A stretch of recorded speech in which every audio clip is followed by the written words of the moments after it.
mother was supposed to die on a Wednesday. The healer had already said goodbye. The neighbors had already started cooking the funeral food. But when Wednesday came, the woman was standing in the market, selling fish, laughing like nothing had happened. And the whole village went silent. Not because they were happy, because they knew someone had done something that should never be done. A 12-year-old boy had walked to the crossroads in the middle of the night, sat down in the dirt, and had a conversation with death. And death listened. What I am about to tell you is a story that grandmothers refuse to repeat. Not because it is frightening, because it is true. And the truth of it is this: death can be spoken to. Death can be reasoned with. But death cannot be cheated. And the boy who tried paid a price that no child should ever have to carry. His name was Kofi. In the old language, it means born on a Friday, the day of returning, the day the ancestors are closest. Kofi was small for his age, the kind of child who sat in corners and watched everything. He did not speak much, but when he did, grown men would stop talking and turn their heads. Not because his voice was loud, it was the opposite. He spoke softly, carefully, as every word cost him something. And his eyes were old. That is the only way I can describe them. He was 12 years old with the eyes of someone who had already buried people. He lived with his mother, Amara, in a house at the edge of the village, right where the farmland met the forest. His father had died before Kofi could walk. A snake bite, quick, silent, no warning and no goodbye. Just a man who went to check his traps one morning and never came back. Amara raised Kofi alone, which was not easy in a place where a woman without a husband was treated like a problem to be solved rather than a person to be respected. She sold dried fish at the market. She mended clothes for the women who could afford to pay, and sometimes for the ones who could not. And every single night, without fail, she sat with Kofi on the front step of their house and told him stories, not the safe ones about clever animals and foolish kings. Amara told Kofi the real stories, the ones about how the world actually works. She told him about death. In their village, death was not a mystery. It was a neighbor. Everyone knew death walked the roads at night, choosing names from a list that no living person had ever seen. The elders said you could feel when death was close. The air would thicken. Dogs would stop barking. Children would cry for no reason. And if you were the one whose name had been called, you would dream of water. Still, black water that reflected nothing. The village had rules. You did not speak death's name after sunset. You did not leave your shoes facing the door. And you never, under any circumstances, tried to talk to it. Once death heard your voice, it would remember you. And memory, in the hands of something eternal, is a weapon. But Amara told Kofi what no one else would. She said death is not evil. Death is a system. It has rules, just like the market, just like the seasons. And anything with rules can be understood. Anything that can be understood can be negotiated. She told him this because she knew something was coming. She had been dreaming of water for 3 weeks straight, and she had not told a soul. It started with a cough. Not the kind that means something. The kind you wave away and forget. Amara coughed one morning while sorting fish for the market, and Kofi looked up and she smiled, and he went back to sweeping. But the cough came back the next day, and the next. And by the end of the week, she was coughing so hard she had to sit down between sentences. Still, she went to the market. Still, she sat with Kofi on the step every night. But her voice was thinner, like someone had stretched it too far and the threads were starting to show. The village healer came, a tall, quiet woman named Sister Afua, who carried a bag of roots and never made promises she could not keep. She pressed her hand to Amara's chest. She listened. She felt her wrists. And then she stepped outside and told Kofi something he already knew. "Your mother is tired," she said. And when Sister Afua said tired, she did not mean sleep would fix it. If the boy had done nothing, death would have come quietly. In the middle of the night, between one breath and the next. And by morning, Amara would have been cold and still, and the village would have carried her to the hill where the ancestors sleep. And Kofi would have been alone, 12 years old. No father, no mother, so just a house at the edge of the forest and a silence where her humming used to be. But Kofi did nothing. For 12 years, he had been sitting on that step, absorbing every word his mother ever spoke. And now he was going to use it. I want you to stop and think about this for a moment. Think about being 12 years old. Think about watching your mother get weaker every single day and knowing that the adults around you have already given up. The healer is not coming back. The neighbors are whispering. What would you do? Would you accept it? Would you cry and hold your mother's hand and wait?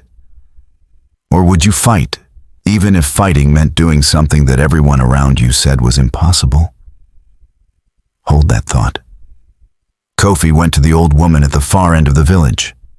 Mama Celeste, everyone called her. Nobody knew how old she was. She had outlived 2 husbands, 5 children, and 1 war. If anyone knew how death worked, it was her. He found her shelling peanuts into a bowl that was older than he was.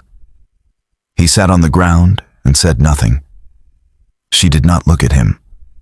Finally, she said, "You want to know about the bargain?" She said death is not deaf. Death is lonely. Nobody talks to death. Everyone runs, everyone hides, everyone begs, but nobody talks. And if you can talk to something lonely, you have already won half the battle. She told him death does not want your soul. That is a lie the preachers tell. Death wants acknowledgement. It wants to be seen as what it is. A part of the cycle, as necessary as rain. She said the old ones used to sit with death the way you sit with a neighbor. And death, in return, would wait. Not forever, but long enough. Kofi asked the question burning through his chest. Can I make death wait for my mother? Mama Celeste was quiet for a long time. Then she said, "You can try, but death can be delayed, not denied. If you speak to what waits at the crossroads, you will get what you ask for. But there is always a cost, and the cost is never what you expect." The boy did not plan to beg. He planned to bargain. He gathered 3 things: a cup of water from the well, a piece of dried fish from his mother's basket, and a smooth stone from the riverbed, warm from the sun. He did not know exactly why he needed these things. He just felt them. The water was for respect. The fish was for offering. The stone was proof that he had come from somewhere real, that he was not a ghost, that he was a boy with a mother who needed more time. He waited until the 3rd night after the new moon, when the sky is so dark you cannot tell where the ground ends and the air begins. Those are the nights when the veil is thin enough to speak through. He walked alone. No torch, no lantern, just his feet on the dirt road and the sound of his own heartbeat in his ears. The village was asleep behind him. The forest was alive around him. Insects singing, frogs calling, and underneath all of it, a silence that was not really silence at all. It was waiting. He reached the crossroads where the main road splits into 3 paths. One goes to the market, one goes to the next village, and one goes nowhere. That third path, the one that stops at a wall of trees and just ends, that is where he stood. He placed the cup of water on the ground. He laid the fish beside it. He held the stone in his hand like a prayer. And he spoke in his regular 12-year-old voice. I know you are here. I know you have come for my mother. I am not going to ask you to leave. I am going to ask you to listen. And then the air changed. Not a wind, not a sound. A feeling. Like the temperature of the world shifted by 1 degree. Like the darkness itself leaned in closer. And Kofi felt, for the first time in his life, that he was not alone at the crossroads. Something was there, and it was listening. I need to pause here. This is the part where most people who have heard this story before will stop. This is where the grandmothers would lower their voices and say, and that is all. Go to sleep. But that is not the end. That is the beginning. And they stop here not because the rest is too frightening, mas it is because the rest is too true. There is an old saying, to outsmart death is not the same as escaping it. That saying exists because of what happened next. Kofi did not escape anything. He rearranged it. And rearranging death is like rearranging the furniture in a house that is already on fire. Think about the people in your life who are still here. Now imagine you had the chance to keep them for 1 more year, 1 more day. What would you be willing to trade? And would you even stop to think about the price before you said yes? Because Kofi did not. And that is where this story turns. The presence at the crossroads did not speak with words. Kofi said it was more like understanding. Suddenly knowing something you did not know a second before. And what he knew was that death was asking a question. Why should I wait? Most people would have answered with emotion. Because she is my mother. Because I love her. Because it is not fair. Those would have been true, but they would not have worked. Death does not deal in fairness. Death understands balance, exchange, the weight of one thing against another. And Kofi, because his mother had raised him to think instead of just feel, answered no one expected. He said that because she has not finished her work. He did not elaborate. He just stood there, 12 years old, holding a river stone, and stated it like a fact. And the presence paused, because the boy had spoken in a language death recognized, the language of purpose, of unfinished things. In the old traditions, the ones that came across the water on slave ships and survived plantations and survived forgetting, there was a belief that death keeps a ledger, and not of sins, but of completion. When your work is done, your name moves to the front. When it is not done, there is room to negotiate. Kofi did not know if this was true, but his mother had told him the best way to win an argument is to speak in the other person's language. And death responded, a cold, steady feeling that settled into his chest. I will wait, but the work must be proven, and what is given must be returned. He nodded. He poured the water. He left the fish. He kept the stone, and he walked home.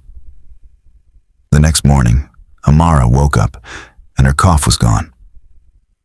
Not better. Gone. She stood up without help. She hummed while she made breakfast. She walked to the market with her back straight, and every person she passed stared like they were seeing a ghost walk in the other direction. Sister Afua came that afternoon. She listened to Amara's chest. And then she looked at Kofi with an expression he would remember for the rest of his life. It was not relief. It was fear. The village celebrated quietly. But it was not normal. And the first person to notice was Old Man Solomon. The kind of man every village has. The one who sits outside the church every morning and watches with eyes that miss nothing. 3 days after Amara's recovery, Solomon did not wake up. His daughter found him still and cold, with an expression that was not pain, but confusion. Nobody connected it. People die. Old men die. But then, a week later, Sister Afua's youngest daughter, Adana, a girl of 19 with bright eyes and a laugh that could fill a room, collapsed in the middle of the market and did not get back up. No warning, no sickness. Just alive one moment and gone the next. Two healthy people, who had no reason to leave this world, are suddenly gone. When the one person who was supposed to be gone was walking around selling fish. Does that feel right to you? Does that feel balanced? Because it did not feel balanced to Kofi. He started dreaming of a ledger, a massive, endless book with names in ink that was not quite black and not quite red. Names moving up. Names are moving down. Every time his mother's name slid further from the top, someone else's took its place. Death had not changed its schedule. It had changed its list. Every day Amara lived was a day someone else was paying for. The third death came 6 weeks later. Brother Jerome, 42 years old, was a farmer with 4 children and a wife who depended on him for everything. He went to sleep after dinner with his family, laughing about something his youngest said, and by morning he was gone. His wife's scream woke the entire village. Kofi heard it from his bed, and he knew. He knew the way you know when you have broken something that cannot be fixed. He knew the way you know when you have stepped off a cliff and the ground is no longer under your feet. He knew because the stone in his pocket was warm, not from the sun, from something else. It was warm every time someone died. It pulsed like a heartbeat that belonged to no one. He went back to Mama Celeste. This time he did not sit on the ground. He stood. His hands were shaking.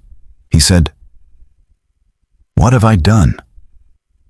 And Mama Celeste, who had been shelling peanuts as if the world had not changed at all, looked up at him and said the words that broke him open. She said, "You did exactly what you said you would do. You asked death to wait, and death is waiting. But waiting does not mean stopping. It means choosing someone else. You did not save your mother, child. You borrowed time that belonged to other people, and now they are paying the debt you took out in your mother's name. 3 months passed. 3 more people died. Each one without warning. Each one leaves behind a family that would never understand why." His mother was stronger than she had been in years. She danced at the Harvest Festival for the first time since Kofi's father died. And Kofi watched her dance, and he felt joy and horror in equal measure, because every step she took was a step someone else would never take. On the night of the next dark moon, he went back to the crossroads. Same road, same darkness, same silence underneath the noise. But this time he did not bring water or fish. He brought only the stone, and he did not speak softly. He spoke clearly, like a man, like someone who had carried a weight too heavy for his body and had finally decided to put it down. He said, "I understand now. I understand what you were telling me. I said my mother had not finished her work. But that was not my decision to make. Her work, her time, her name on your list, that belongs to you, not to me. I was a boy trying to keep his mother, and I did not think about what it would cost. But I am thinking about it now, and I am asking you to take back what I borrowed." The air changed again. That same 1-degree shift, that same leaning into the darkness. He felt the question, "What are you offering?" And Kofi said the truest thing he had ever said in his life. He said, "I am offering myself, not to die, to remember. I will carry every name that was taken because of my bargain. I will carry them for the rest of my life. I will speak them out loud every morning when I wake up. I will make sure they are not forgotten. And when my own time comes, I will not bargain. I will not run. I will sit down with you the way I am sitting with you now, and I will go willingly. That is my offer. I return the time. I accept the cost, and I carry the names. The silence that followed was the longest silence Kofi had ever known. It lasted either seconds or centuries. He could not tell. Then the warmth drained from the stone in his hand. It went cold, completely cold, like it had never been warm at all. And Kofi knew the bargain was done. The next morning, Amara was coughing again. Not violently, but the cough was there, a reminder. Kofi sat on the step and listened, and for the first time in months, he did not feel afraid. He felt peace, the terrible, heavy peace of someone who has accepted something they cannot change. Amara lived for another 2 years, not because of the bargain, because that was her real time. She was weaker. She moved more slowly, but the stories she told were different, softer, more honest. She told Kofi about his father, how he laughed, how he held her hand even when others were watching, how he sang off key and did not care. She told him that love is not about keeping people. It is about knowing them deeply enough that when they go, they leave something behind that no amount of time can erase. She died on a Tuesday, in the early morning, between one breath and the next, just the way it was always supposed to happen. Kofi was sitting beside her. He was holding her hand, and when he felt her fingers go slack, he did not scream. He did not cry. He sat there in the silence, and he spoke her name. Amara, once, clearly, like he was introducing her to whatever came next. And then he spoke the other names. Solomon, Adana, Brother Jerome, and all the others, every single one. He spoke them into the morning air like seeds, and he has spoken them every morning since. Kofi is not a boy anymore. He grew up the way children who have carried too much always grow up, quietly, without complaint, without the need to be noticed. He never married, not because he did not want to, because he said he had already made the only commitment that mattered.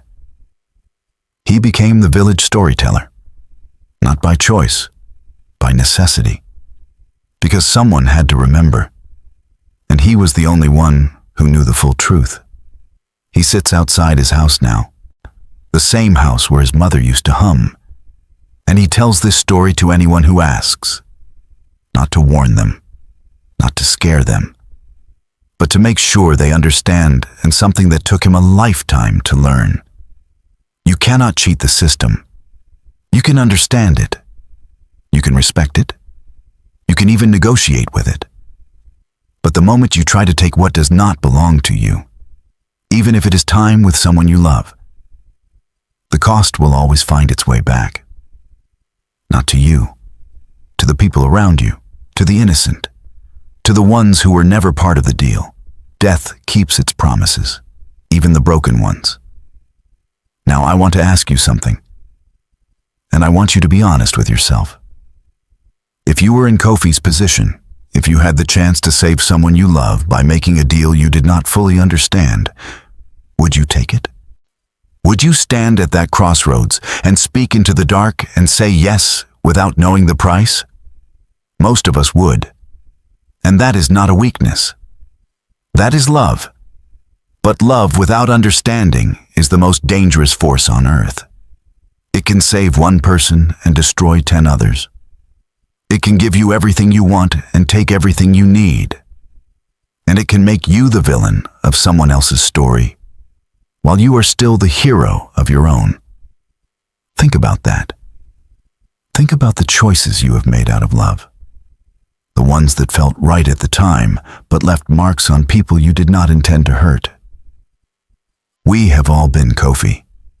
Every single one of us. We have all borrowed time or attention or energy that belonged to someone else. because we could not bear to lose what we were holding on to.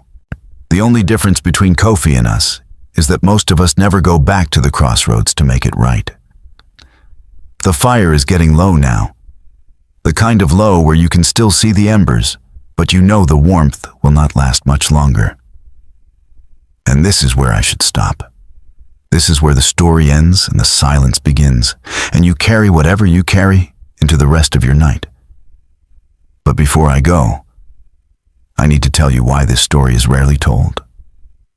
It is not because it is scary. There are scarier stories. It is not because it is sad. There are sadder ones. It is rarely told because it offers no comfort. Most stories about death end with a lesson that makes you feel better. They tell you that death is part of God's plan, that the people we lose are in a better place, that everything happens for a reason. This story does not do that. This story tells you the truth. Death is a system, and systems do not care about your feelings. They care about balance. And if you disrupt that balance, even out of love, especially out of love, there will be consequences you cannot predict and cannot control. That is not a comforting message. And people do not like stories that refuse to comfort them.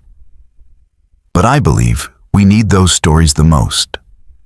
The ones that sit with us uncomfortably and refuse to let us off the hook. The ones that make us ask, who paid for that? Who is paying right now for something I took without thinking? Those are the stories that change people, not the ones that put you to sleep, the ones that keep you awake. Kofi is still alive, as far as I know, still sitting on that step, still speaking names into the morning air. And if you ever find yourself at a crossroads on a night when the sky is so dark, you cannot tell where the ground ends and the air begins, listen carefully. You might hear a boy's voice, quiet, steady, speaking in a language that death itself respects. Because some stories are not meant to scare children. They are meant to remind adults. If this story touched you, drop a comment and tell me which part hit you the hardest. Tell me if you have ever chosen out of love that cost more than you expected. Share this with someone who needs to hear it tonight.